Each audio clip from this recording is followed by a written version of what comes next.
higit sa lahat, sa mga taong may pusong ginto. Ngunit hindi natin maikakaila ang mga hamon na ating kinakaharap. Ang kahirapan, ang kawalan ng trabaho at ang pagkasira ng ating kapaligiran.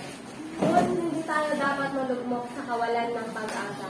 Sa halip, dapat tayo magtulungan at magkaisa upang malampasan ang mga ito.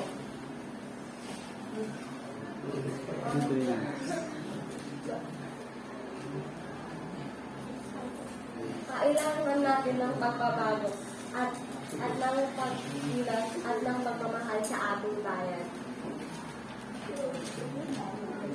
Maging responsable tayong mamayan at magbigay sa atin ng kontribusyon sa pag-unlad ng ating bansa. At huwag natin hayaan ang mga pagsubok ang magpapahina sa atin. Sa halip, gamitin natin itong inspirasyon, mas mabuti, mas magtatag at mas mapaunlad.